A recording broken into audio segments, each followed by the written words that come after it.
kasihi di dalam nama Tuhan kita Yesus Kristus. Bagaimana kabarnya? Puji Tuhan, semua dalam keadaan baik dan dalam keadaan sehat. Dan puji Tuhan, kita telah memuji nama Tuhan dan sekarang kita akan belajar firman Tuhan. Mari kita buka kitab kita dalam surat Filipi. Dalam surat Filipi, mari kita lihat pasal yang ketiga. Filipi pasal 3. Kita akan lihat dari ayat pertama hingga ayat ke-9. Filipi 3 ayat pertama hingga ayat ke-9. Jika sudah menemukannya, kita akan baca silih berganti. Ayat pertama, jemaat dan simpatisan ayat kedua, demikian silih berganti hingga ayat yang ke-9. Filipi 3. Akhirnya, saudara-saudaraku, bersukacitalah dalam Tuhan. Menuliskan hal ini lagi kepadamu tidaklah berat bagiku dan memberi kepastian kepadamu. Hati-hatilah terhadap janji-janji, hati-hatilah terhadap pekerja-pekerja yang jahat, hati-hatilah terhadap penginat-penginat yang palsu. Karena kitalah orang-orang bersunat yang beribadah oleh Roh Allah dan bermegah dalam Kristus Yesus dan tidak menaruh percaya pada hal-hal lahiriah. Sekalipun aku juga ada alasan untuk menaruh percaya pada hal-hal lahiriah. Jika ada orang lain menyangka dapat menaruh percaya pada hal-hal lahiriah, aku lebih lagi. Disunat pada hari ke-8 dari bangsa Israel, dari suku Benyamin, orang Ibrani asli, tentang pendirian terhadap hukum Taurat. Aku seorang Farisi. Tentang kegiatan aku penganiayaan jemaat, tentang kebenaran dalam mentaati hukum Taurat, aku tidak bercacat. Tetapi apa yang dahulu merupakan keuntungan bagiku, sekarang kuanggap rugi karena Kristus. Malahan segala sesuatu kuanggap rugi karena pengenalan akan Kristus Yesus Tuhanku lebih mulia daripada semuanya. Oleh karena ialah aku telah melepaskan semuanya itu dan menganggapnya sampah, supaya aku memperoleh Kristus Dan berada dalam Dia, bukan dengan kebenaranku sendiri karena mentaati hukum Taurat, melainkan dengan kebenaran karena kepercayaan kepada Kristus, yaitu kebenaran yang Allah anugerahkan berdasarkan kepercayaan. Mari kita berdoa. Bapa di dalam kerajaan sorga, kami mengucap syukur atas kasih setiamu yang telah memelihara firman-Mu sehingga kami pada hari ini dapat mempelajarinya. Bapa, kiranya Engkau memberikan hikmat kepada kami agar kami dapat memahami firman-Mu dengan tepat, agar kami semakin dewasa di dalam Tuhan kami Yesus Kristus ketika kami mempelajarinya. Ya Bapa di sorga, kiranya Roh Kudus-Mu membantu kami untuk menerapkan apa yang kami pelajari ke dalam hidup kami, agar kami menjadi anak-anak-Mu yang bertumbuh dengan baik, yang semakin dewasa dan tak terombang-ambingkan oleh berbagai angin pengajaran sesat di luar sana. Ya Bapa di sorga, kiranya Engkau juga memberikan hikmat kepada hamba-Mu yang mengajar, pada hamba-Mu yang berkhotbah. Kiranya dapat mengajar, memberitakan kebenaran-Mu dengan tepat sesuai dengan kehendak. Terima kasih Bapa. Hanya di dalam nama Tuhan kami Yesus Kristus kami sudah berdoa dan mengucap syukur. Amin. Kemurtadan merupakan salah satu tema besar yang ada di dalam Alkitab. Kemurtadan sendiri kalau kita mau definisikan, itu artinya berpaling dari iman perjanjian baru. Itu kemurtadan. Tadinya kita mengimani apa yang Alkitab katakan, tetapi sekarang kita mulai menolaknya. Kita mulai tidak mempercayainya. Kita mulai meragukannya. Itu kemurtadan. Tuhan sendiri berkata bahwa kemurtadan akan semakin banyak, jumlahnya semakin meningkat, dan bahkan gereja-gereja akan mulai tersusupi. Satu persatu akan mulai tumbang. Satu persatu akan mulai goyang. Satu persatu yang tadinya mungkin sangat teguh memegang iman perjanjian baru, tetapi perlahan mulai mundur. Perlahan mulai mundur, langkah demi langkah. Jadi Tuhan katakan bahwa itu harus ada dan itu memang harus ada. Dinubuatkan dalam surat Timotius. Bahkan kemurtadan sendiri sudah ada sejak abad pertama. Ketika rasul-rasul masih hidup, ketika banyak pejuang iman yang hebat-hebat masih hidup, kemurtadan sudah mulai menyusup ke dalam gereja-gereja. Ada kemurtadan yang masuk, ada pengajaran sesat yang masuk yang mengajarkan bahwa keselamatan perlu perbuatan. Itu sudah ada sejak abad pertama. Ada pengajaran sesat yang masuk melalui karunia-karunia rohani. Itu sudah ada sejak abad pertama. Jangan berpikir itu baru ada sekarang di masa karismatik muncul. Itu bahkan sudah ada sejak abad pertama. Jadi itu terus berkembang, terus semakin banyak hingga sampai hari ini jumlahnya sudah sangat-sangat banyak. Mayoritas gereja-gereja telah tersusupi oleh kemurtadan. Nah, mengapa kemurtadan bisa masuk ke dalam gereja? Kenapa bisa menyusup masuk ke dalam gereja? Tidak bisa dipungkiri. Ini berkat pekerja-pekerja rajin dari si jahat. Iblis punya hamba. Iblis punya pekerja. Dan pekerjanya sangat-sangat rajin. Sangat-sangat rajin. Mereka adalah nabi-nabi palsu. Mereka adalah guru-guru palsu.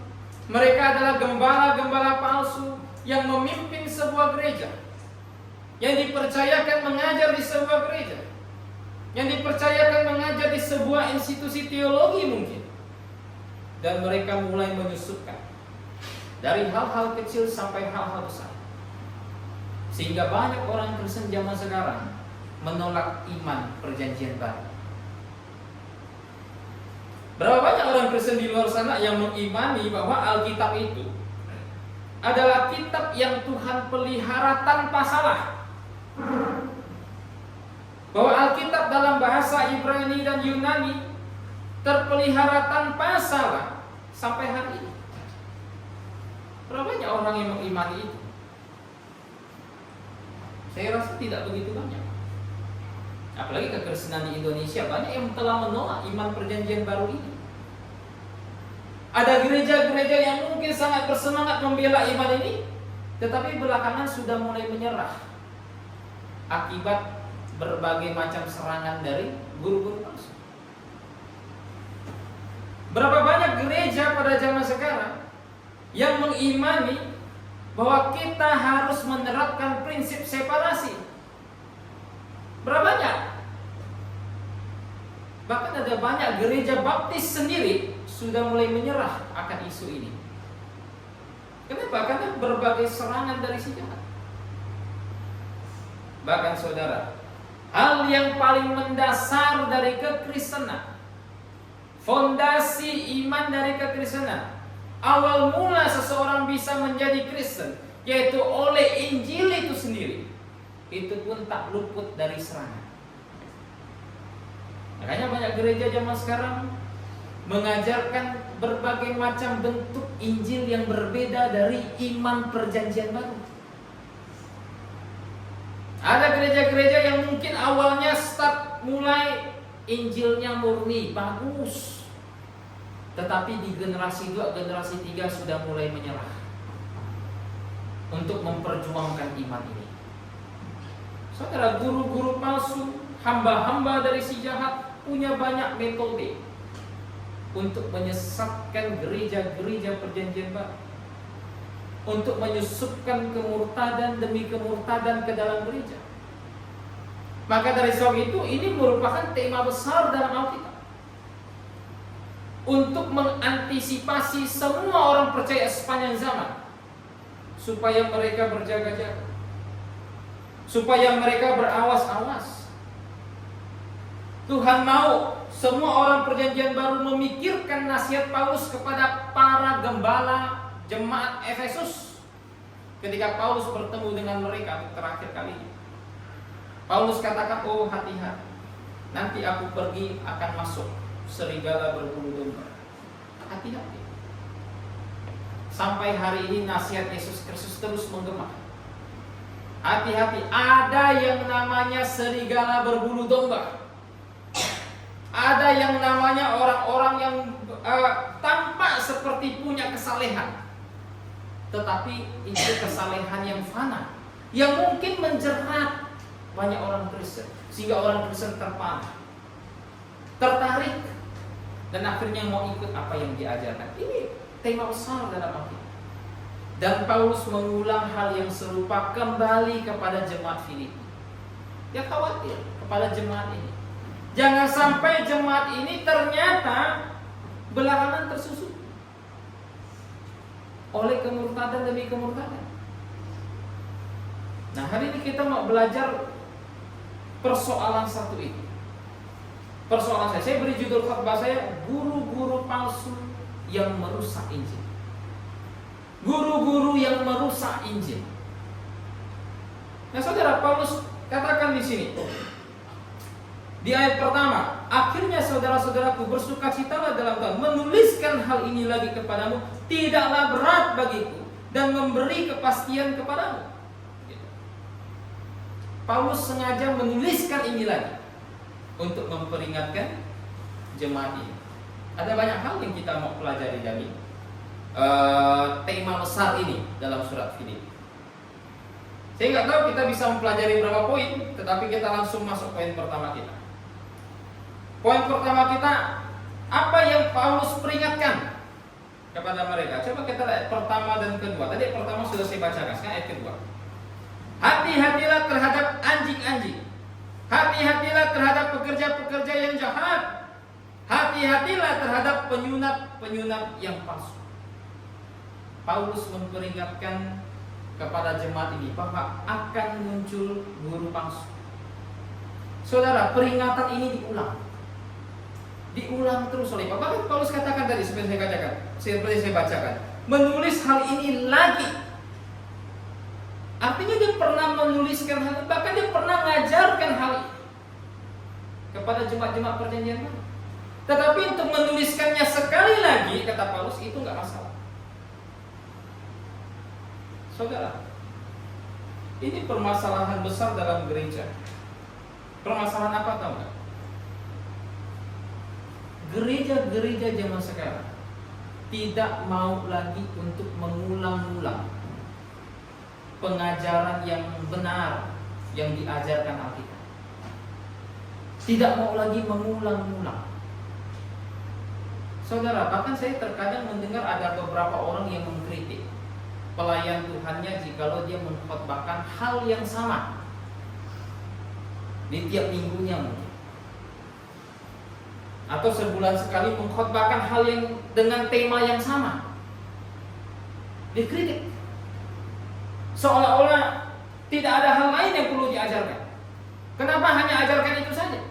Saudara, jangankan Paulus, Tuhan Yesus saja seringkali mengulang khotbahnya. Kalau Anda membandingkan 4 Injil, Anda akan menemukan banyak khotbah yang serupa. Tuhan Yesus saja sering mengulang khotbah. Kenapa? Karena ini bagian terpenting dari iman perjanjian baru. Tugas utama dari gereja adalah untuk terus-menerus tanpa henti menyampaikan seluruh maksud Allah kepada umat Tuhan. Terus-menerus tanpa henti, memikirkan terus-menerus, mengulang terus-menerus iman perjanjian baru. Saudara, kenapa pengulangan itu merupakan hal yang penting?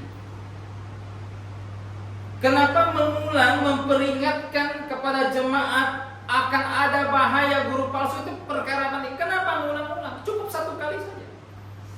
Kenapa mengulang-ulang? Tuhan memberikan indikasi yang sangat kuat. Ketika dia memberikan sebuah pengulangan, artinya bagian tersebut adalah bagian yang mesti diperhatikan.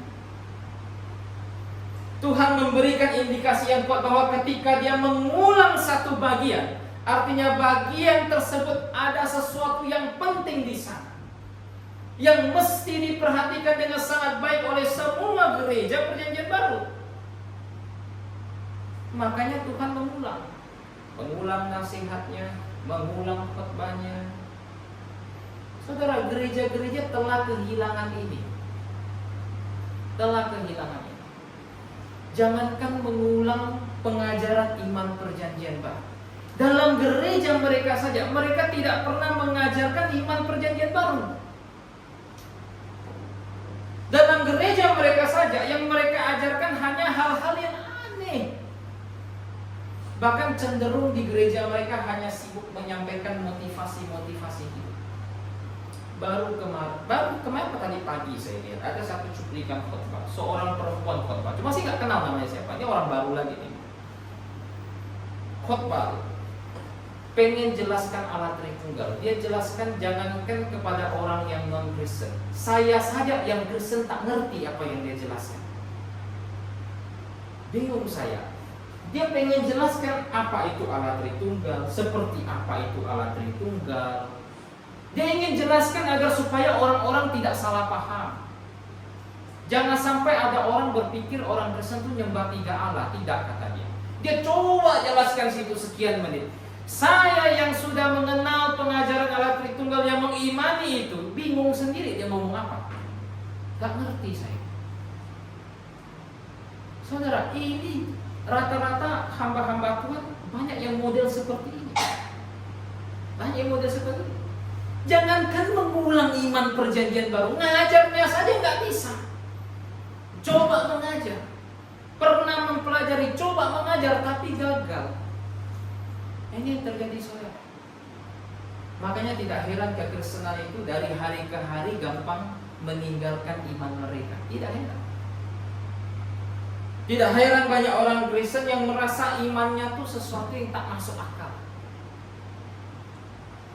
Merasa imannya itu sesuatu yang tidak bisa sejajar dengan logika. Merasa imannya itu tidak bisa dijelaskan dengan baik. Merasa bahwa hamba Tuhan hanya suruh beriman saja, beriman. Jangan pikirkan itu, pokoknya beriman saja. Hanya merasa seperti itu. Makanya ketika penyusup masuk, guru palsu masuk, mereka orang yang paling gampang untuk disesatkan. Paling mudah. Ini terjadi, saudara. Makanya sering saya katakan bahwa semua gereja itu tidaklah sama. Pikirkan ini baik-baik. Tidak semua gereja memiliki iman Perjanjian Baru yang sama persis dengan apa yang Alkitab ajarkan. Tidak semua. Bersyukurlah masih ada gereja Perjanjian Baru, gereja yang benar berdiri di tengah-tengah kita. Bersyukurlah masih ada tubuh Tuhan di tengah-tengah kita. Kita masih bisa menikmati iman Perjanjian Baru. Kita patut mengucap syukur akan hal itu. Nah, saudara, Paulus katakan begini, hati-hatilah terhadap anjing-anjing, hati-hatilah terhadap pekerja-pekerja yang jahat, hati-hatilah terhadap penyunat-penyunat yang palsu. Kita lihat di sini bagaimana Paulus mendeskripsikan guru palsu tersebut. Paulus katakan mereka tuh anjing-anjing. Istilah yang sangat keras yang Alkitab berikan kepada guru palsu. Saudara, ketika Alkitab memakai kata anjing, itu merupakan kata yang merendahkan. Alkitab tidak ditulis dengan konsep orang barat yang menganggap anjing itu adalah sahabat manusia. Tidak. Alkitab menggambarkan anjing itu sebagai binatang yang rendah. Bahkan orang Ibrani saja menganggap anjing itu sebagai binatang yang bukan sahabat manusia. Dipakai tetapi bukan sahabat manusia, enggak dipelihara, dikasih nama, kemudian main-main. Alkitab pernah menggunakan istilah ini untuk menggambarkan orang yang enggak lahir baru. Alkitab pernah menggunakan istilah ini untuk menggambarkan keserakahan. Makanya guru-guru palsu digambarkan sebagai anjing-anjing di tempat ini. Mereka tidak lahir baru. Mereka serakah. Ini guru-guru palsu yang ada di sepanjang zaman. Bahkan bukan hanya disebut anjing, mereka disebut adalah pekerja-pekerja jahat.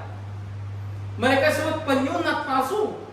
Saudara, kata sunat di sini ini menarik begitu. Dalam bahasa Yunani di tempat ini, di ayat kedua dari Filipi 3, kata sunat, penyunat di situ itu dari kata katatome. Katatome sendiri punya arti memotong. Memotong, kemudian merusak. Itu katatome. Ini kata yang unik, muncul hanya di tempat ini. Tapi kan kata sunat sering muncul dalam Alkitab. Nah, kata sunat pada umumnya dalam Alkitab itu menggunakan kata peritome. Peritome itu artinya memotong berkeliling. Maka sunat kan kulit hatanya dibuang itu dipotong berkeliling. Itu peritome. Hanya di tempat ini Alkitab menggunakan kata sunat, penyunat menggunakan kata katatome. Nah, saudara, ada hal menarik di sini. Kenapa Paulus menggunakan kata yang sangat asing untuk sunat? Kenapa dia nggak pakai kata yang sering muncul dalam Alkitab, yaitu peritome? Saudara, sunat di dalam iman orang Yahudi itu dilakukan mesti dengan iman. Dia mesti percaya kepada Allah. Dia mesti mengimani Allah Jehovah, mengimani perjanjian Tuhan, sunat sebagai orang Yahudi, melaksanakan sunat sebagai orang Yahudi. Jadi misalnya ada orang Yahudi ingin sunatkan anaknya hari ke-8, dia adalah orang yang mestinya sudah beriman, makanya dia mau lakukan itu. Ini sunat dalam perspektif perjanjian lama. Tetapi oleh guru-guru palsu ini, nanti kita akan lihat sunat itu dijadikan bukan lagi oleh karena iman kepada Tuhan, bukan. Tetapi sunat itu dipakai untuk menjadi sarana menyesatkan seseorang. Mereka berkata mau lahir baru, mau diselamatkan, mau masuk surga, mesti sunat. Padahal sunat dilakukan oleh seseorang karena dia punya iman. Dia mau menyunatkan anaknya karena dia punya iman. Tetapi oleh guru-guru palsu ini dianggap sunat itu sebagai syarat untuk masuk surga. Makanya di tempat ini Paulus katakan sunat mereka itu sunat yang kosong. Sunat mereka itu karena disesatkan, ini bukan menjadi sunat, tetapi hanya sekedar memotong saja. Enggak ada artinya di situ. Tidak ada imannya di situ. Itu hanya sekedar memotong saja, mencacah saja. Seharusnya mereka, saya beriman kepada Allah Jehovah, saya menyunatkan anak saya, tapi tidak. Kali ini tidak. Sunat tersebut menjadi praktek yang kosong di tangan mereka. Makanya Paulus menggunakan kata yang sangat asing di tempat ini untuk kata sunat. Saudara, itu guru palsu dideskripsikan Paulus di dalam Filipi pasal 3. Zaman sekarang guru palsu lebih beragam lagi, lebih banyak lagi. Zaman itu Paulus menghadapi satu praktek legalisme dari guru-guru palsu. Mau selamat mesti sunat, mesti ikuti aturan agama tertentu. Zaman sekarang lebih banyak lagi guru palsu. Zaman sekarang kita pernah mendengar ada orang yang mengajarkan bahwa Yesus bukan Tuhan. Yesus bukan Allah, kata mereka. Yesus hanya manusia biasa. Dia hanya nabi, dia hanya rasul. Dia bukan Tuhan, dia bukan Allah. Ini diajarkan guru palsu zaman sekarang. Diajarkan Unitarianisme, diajarkan saksi Yehova, dan lain sebagainya. Berapa banyak orang yang mengimani? Sangat banyak. Sangat-sangat banyak. Padahal Alkitab dengan tegas memberikan satu garis iman perjanjian baru yang jelas, bahwa Yesus itu adalah Tuhan, bahwa Yesus itu adalah Allah. Dia adalah Allah yang maha tinggi. Bahkan gelar-gelar kealahan pun dipakai Yesus Kristus. Apa yang Yesus katakan dalam kitab Wahyu? satu gelar yang ia ulang terus-menerus. Akulah Alfa dan Omega, yang awal dan yang akhir. Gelarnya Allah yang maha tinggi. Alfa itu huruf pertama dalam Yunani, Omega itu huruf terakhir dalam bahasa Yunani. Maksud Tuhan apa? Akulah Alfa dan Omega. Maksudnya aku tuh dari awal sampai akhir tuh ada, tak pernah tak ada. Aku tuh kekal. Ini gelar yang dipakai Yesus Kristus untuk deskripsikan dirinya sendiri. Alkitab dengan jelas menekankan ini. Bahkan Alkitab menunjukkan berbagai macam tindakan Tuhan. Tindakan Tuhan kita yang menunjukkan bahwa Dia Tuhan, yang menunjukkan bahwa Dia Allah. Tak ada orang yang bisa sangka. Murid-murid berlayar di sebuah danau, badai datang melanda. Sebagai nelayan yang ahli, mereka tahu bahwa ini bahaya, badai ini bisa menenggelamkan kita. Berseru, guru, ini selamatkan kami dan lain sebagainya. Tuhan bangun, Dia hardik badainya, kemudian berhenti. Saudara, ini tindakan yang hanya bisa dilakukan Tuhan, hanya bisa dilakukan Allah. Dalam perjanjian lama, Allah itu digambarkan sebagai pribadi satu-satunya yang bisa menghardik badai, yang bisa menenangkan badai yang berkecamuk. Allah Jehovah disebut bisa melakukan itu. Dan dalam perjanjian baru kita melihat Yesus Kristus melakukan itu. Apakah itu bukan bukti bahwa Dia ingin tunjukkan Dia ini Allah? Ketika Ia menyembuhkan seorang lumpuh, Dia berkata, dosamu diampuni. Saudara, di dalam Alkitab tak ada satu orang pun yang bisa mengampuni dosa selain dari Allah. Karena dosa adalah kesalahan kita terhadap Tuhan. Masa iya ada siapa di sini buat salah dengan sesamanya, dia minta maaf sama saya? Nggak ada guna. Minta maaf sama orang yang kamu rugikan. Dosa kita bersalah sama Tuhan, yang berhak ampuni dosanya Allah. Tetapi Kristus mengampuni dosa. Orang-orang nggak percaya, itu mah cuma omong-omong aja. Siapa pun bisa ngomong gitu. Tapi itu menghujat kata mereka. Tuhan kemudian nantang mereka, mana lebih gampang? Berkata dosanya diampuni, atau berkata angkat tilammu dan berjalanlah.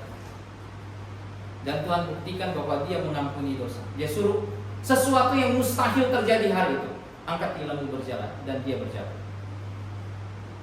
Kurang bukti apa dalam iman perjanjian baru bahwa Yesus adalah Allah? Tapi guru-guru palsu berbeda. Yesus bukan Allah kata mereka. Zaman sekarang guru-guru palsu bukan hanya menyusupkan itu saja ke dalam gereja. Bahkan ada sebagian guru palsu yang menyusupkan satu konsep bahwa Alkitab saja tidak cukup, mesti tambah tradisi. Mereka sebut tradisi suci. Jadi jika hanya Alkitab saja, maka ini menurut mereka ini tidak dapat menuntun gereja dengan benar. Mesti ada sesuatu yang lain yang mereka sebut tradisi gereja. Saudara, iman perjanjian baru mengajarkan satu benang yang jelas. 2 Timotius 3 ayat 17, ayat 15 sampai 17. Bahwa Alkitab saja cukup untuk memperlengkapi manusia menjadi sempurna.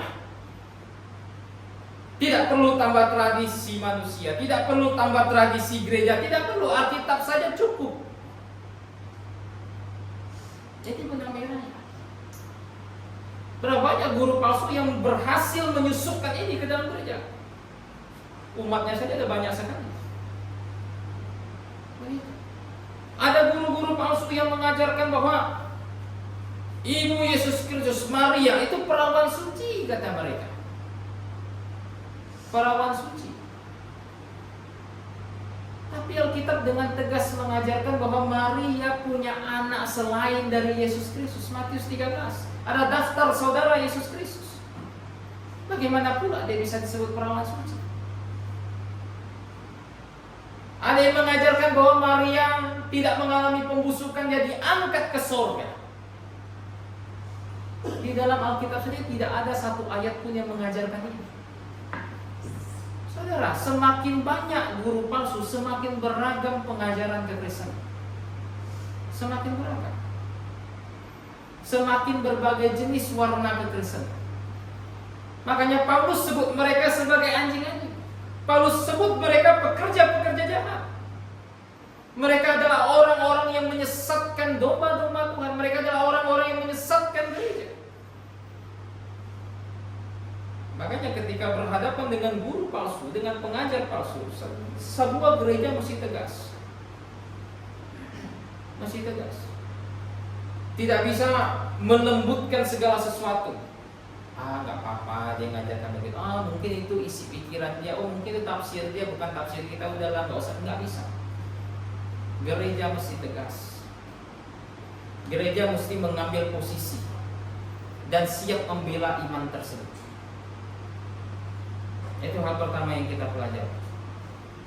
Paulus memperingatkan guru palsu akan adanya guru palsu. Hal kedua yang mau kita pelajari. Coba kita lihat ayat ketiga.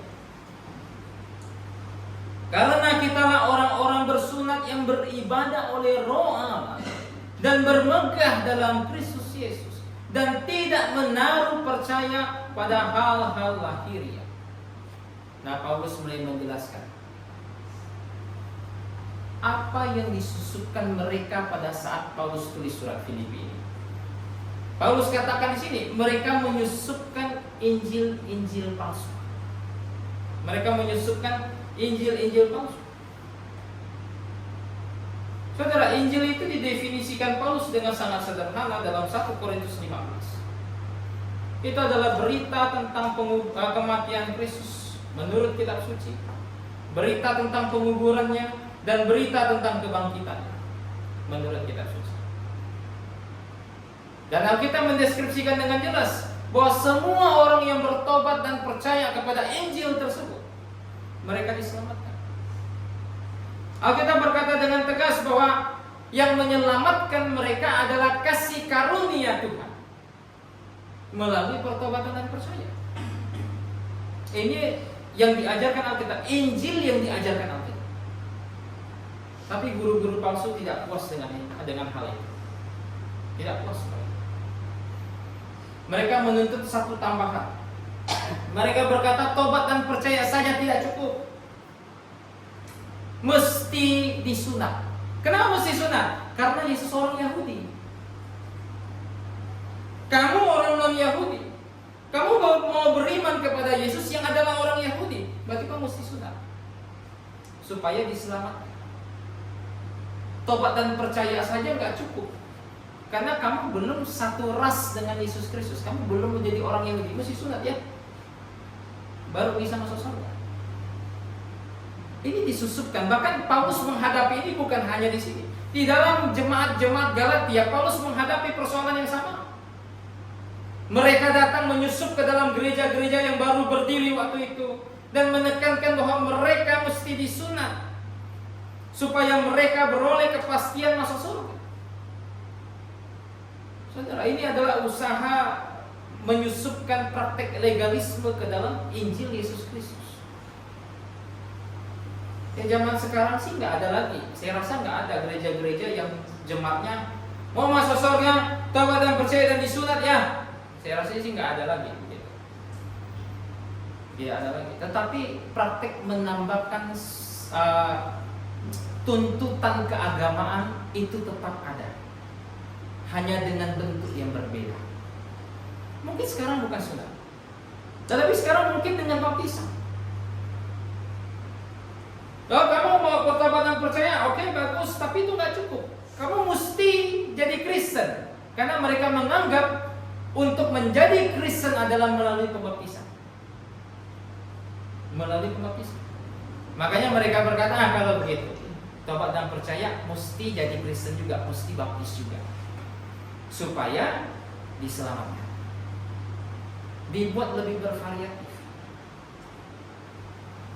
Padahal saudara, Alkitab tegas. Coba kita lihat di dalam surat Efesus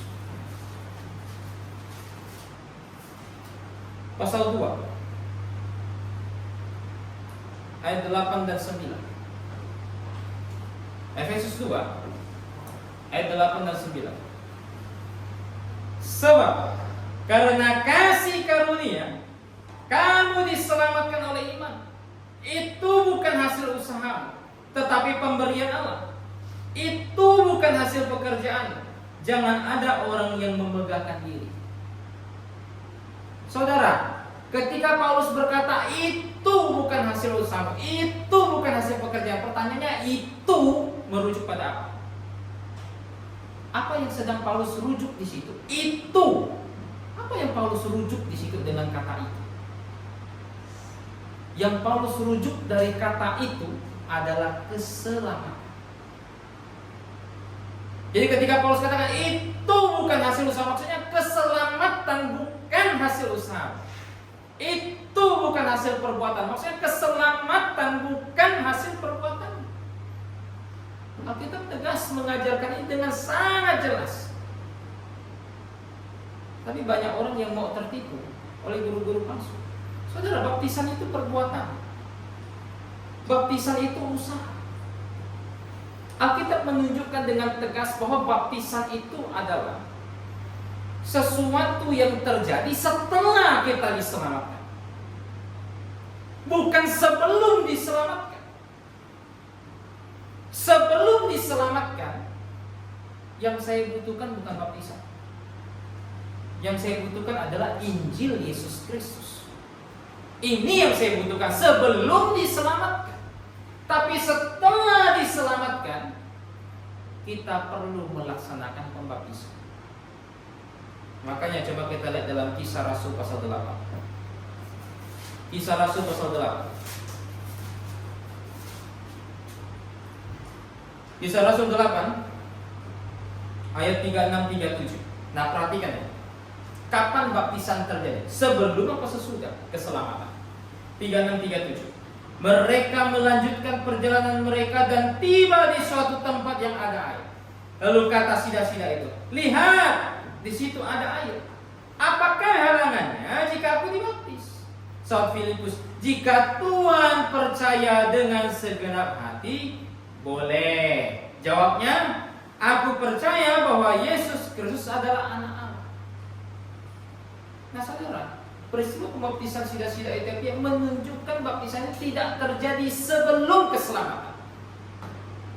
Baptisan sida-sida ini menunjukkan bahwa baptisan itu sendiri memiliki syarat, dan syaratnya adalah keselamatan. Jadi saya mesti selamat dulu, baru saya boleh dibaptis. Bagaimana pula ada gereja zaman sekarang yang mengajarkan orang bisa selamat kalau dibaptis. Tidakkah itu sesat? Bagaimana pula zaman sekarang ada gereja yang mengharuskan baptisan terjadi sebelum orang selamat? Bukankah itu sesat? Anda mesti bertobat dan percaya dulu. Anda mesti diselamatkan dulu. Nama Anda mesti terdaftar di sorga dulu, baru laksanakan pembaptisan. Betul. Saya kira banyak orang yang mau tertipu akan hal ini. Banyak sekali. Ada sebagian orang yang diajarkan Injil palsu. Guru palsu menjelaskan Injil namun tidak dengan komplit. Tidak dengan komplit. Saya pernah menulis satu artikel tentang ini. Kalau jemaat sekalian baca dan masih ingat, ada sebagian guru palsu yang mengharuskan bahwa semua orang beriman, hanya beriman bahwa Yesus adalah juru selamat. Tok, hanya itu. Yesus adalah juru selamat. Dia tidak perlu beriman dia Allah apa bukan. Dia tidak perlu beriman dia raja apa bukan. Tak perlu, yang penting beriman dia juru selamat. Maka kamu akan diselamatkan. Saudara, saya pernah tuliskan hal ini. Saya pernah terjemahkan artikel ini. Inilah penyebab kenapa banyak orang ketika selamat hidupnya nggak berubah. Kenapa? Karena mereka hanya menginginkan Yesus sebagai juru selamat saja. Siapa di tempat ini nggak ingin juru selamat? Saya rasa semuanya mau. Tapi mereka tidak menginginkan Yesus sebagai Allah. Mereka tidak menginginkan Yesus sebagai Raja. Mereka hanya ingin dia juru selamat, itu saja. Tapi dia sebagai Allah, enggak dulu. Karena kalau mengimani Yesus sebagai Allah, berarti saya harus mempersembahkan hidup saya bagi dia. Mengimani dia sebagai Raja, berarti dia mengontrol hidup saya. Tidak dulu. Makanya kerap kali saya katakan, semua orang yang punya iman Yesus bukan Allah, sekalipun dia percaya Yesus juru selamat, binasa dalam neraka. Pasti. Itu pasti. Makanya pemberita Injil itu mesti memberitakan apa yang ingin disampaikan Tuhan dalam firman. Tidak hanya sekedar kasih tahu dia juru selamat, beritahu dia siapa dia. Dia adalah Allah, dia adalah juru selamat yang datang ke dalam dunia. Dia adalah Allah yang mengosongkan dirinya. Dia Allah yang datang menjelma menjadi daging. Pemberita Injil harus menyampaikan ini, supaya mereka yang mendengarkan dan percaya kepada Injil betul-betul diselamatkan. Bukan hanya sekedar merasa diselamatkan. Dengan ini kita mungkin bisa berpikir, kalau gitu berapa banyak orang di luar sana yang mengerti Injil yang benar. Makanya Tuhan katakan, ketika ia datang kembali, adakah ia mendapati iman di bumi? Sedikit, tidak banyak. Karena banyak dari mereka telah tersusupi Injil-Injil palsu. Ada yang mengajarkan mesti percaya, tapi tidak perlu bertobat. Tidak perlu bertobat. Apa itu bertobat? Bertobat itu percaya, kata mereka. Saudara, ini juga merupakan Injil palsu yang menyusup ke dalam gereja. Tuhan sendiri katakan, yang tak bertobat binasa dalam neraka. Bagaimana pula ada orang zaman sekarang di KKR, percaya Yesus, semua diberitakan percaya Yesus, semua percaya, mati binasa semua, saya yakin. Enggak ada bertobatnya. Tuhan katakan Lukas 13:3, yang tak bertobat binasa dalam neraka.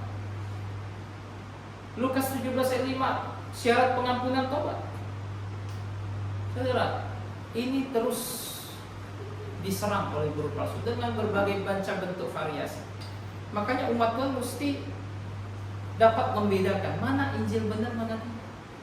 Ini baru sekedar ini, kita perlu membicarakan hal lain. Kalau mau dibicarakan panjang, tak cukup waktu. Tapi kita bisa lihat sekali lagi bagaimana betapa rajinnya, betapa inovatifnya mereka dalam menciptakan pengajaran palsu. Makanya yang namanya umat Tuhan mesti menyadari ini dengan baik. Sadar ini bukan hari santai. Sadar ini bukan hari liburan. Sadar ini hari peperangan. Sadar bahwa kita semua mesti angkat senjata kita. Sadar bahwa kita semua mesti mengenakan segala perlengkapan senjata tersebut. Jangan hanya duduk tenang, berpikir semuanya baik-baik saja. Saudara, peperangan tak mungkin bisa dimenangkan kalau kita tidak laksanakan serangan. Tak mungkin. Tak mungkin. Saya ketemu banyak orang bahkan yang jemaat GBA sendiri. Beberapa individu, saya tidak katakan semua, beberapa individu mungkin awalnya sangat semangat, membara setengah mati, apinya tak terpadamkan. Tapi ketika dia mulai merasa semuanya baik-baik saja, mulai menyarungkan pedangnya, saya lihat berapa banyak orang yang mulai mundur, bahkan tidak lagi berbakti. Saya sering cerita, saya dengan Pak Effendi kenal satu orang, teman baik kami, begitu. Sebut nama pasti sebagian kenal, begitu. Sangat rajin sebagai pemuda, kuliah teologi bareng saya duduk satu bangku, sangat rajin. Tapi karena satu dua hal akar pahit dalam dirinya, sekarang jangankan berbakti, sekarang bahkan dia sudah hidup seperti orang tak kenal Tuhan, minum mabuk sudah. Saya nggak tahu kalau ke diskotiknya, tapi sepertinya tidak juga dan lain sebagainya. Ini yang terjadi ketika seseorang menyarungkan pedangnya. Saudara, iblis tak pernah tidur, terus berjaga-jaga. Ingat, iblis terus menyerang, guru palsu terus ada. Hari ini kita belajar 2 poin saja mengenai guru palsu yang mengubah Injil yang sederhana ini. Kita sudah lihat bagaimana Paulus deskripsikan guru palsu tersebut. Mereka orang yang berbahaya. Jangan anggap remeh. Kita sudah lihat bagaimana mereka mengubah Injil tersebut, sehingga umat Tuhan bahkan boleh mulai menjauh dari Injil yang benar. Kita mesti berjaga-jaga. Jangan sampai kita turut tersesatkan pada masa ini. Amin jemaat sekalian. Kita tutup dalam doa.